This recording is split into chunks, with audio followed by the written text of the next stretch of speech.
Thank you, Mr. Chairman. I appreciate that. I am not a student of MIT. I have 3 degrees, ranging from a bachelor's degree to a theology degree to a law degree. And this has been an amazing story. Sat here in front just a few weeks ago, relative time frame, and I asked you, and just said, without any definition, can we provide all the thing you agreed to? But when you just take a step back, this has just got to be, I have a 15-year-old that I love dearly. He's different than my other 2 children because my 15-year-old has an active imagination. His active imagination can lead you on some pretty amazing trips. And let's just think about this for just a moment. You have an agency, supposedly, in Cincinnati that decides on its own, just sui sponte, just to say, well, we're going to start looking into certain files. By the way, then we don't tell Washington. We don't let anybody else know, although pretty well set fact that was probably not accordance to good policy. When the chairman of one of our committees makes an inquiry concerning this kind of information, a hard drive fails. 2 weeks later, all of a sudden, then Cincinnati decides to tell that we have an issue. We move forward in this progression, and we have seen the 5th taken. We've had evidence come here when you said we're going to have all the evidence, all of the facts presented. And again, it's still sort of hard to believe that even it should have at least come up, I'll produce all that I have, but oh, by the way, we got a problem. It also seems hard to believe as you go through this whole story that when the Inspector General was going through this whole thing, nobody seems to have told him, oh, by the way, we're missing some emails. That's right, but nobody that I know knew that was dealing with the Inspector General they were missing emails. But we're investigating. But at that time, it was investigating this whole thing, which Ms. Lerner was a big part of. Correct. Okay.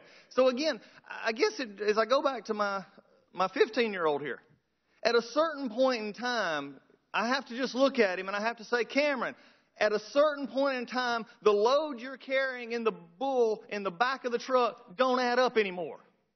And nobody believes it. It's a bad position for you. I'd hate to be in your position. You've had an extended life of great service to this country.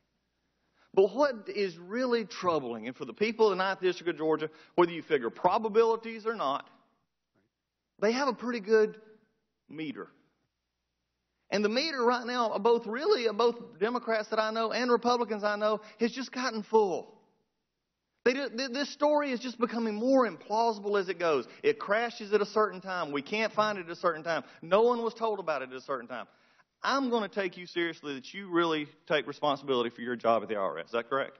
Yes. And you take responsibility for custodians of the records because you're the man at the top, as you have said before. Correct. Okay. Then, did you notify the archivist when you learned of the destruction of Ms. Lerner's emails earlier this year? It was not a destruction of her emails. Or loss of? The loss of emails. I did not.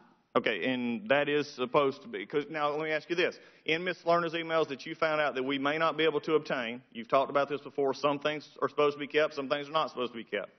If you knew that there were some emails you might not could have found, there probably or possibly could have been emails in there that should have been kept under the Records Act, correct? If there were emails to be kept under the Records Act, they would have been printed out. The responsibility is if you have an email that's a record, you print it out in hard copy. It's an archaic system, but that's the system. But you can't say, especially if there was a possibility of something not right, you cannot sit here and say that Ms. Lerner would have kept or printed off emails she wanted to be kept, correct?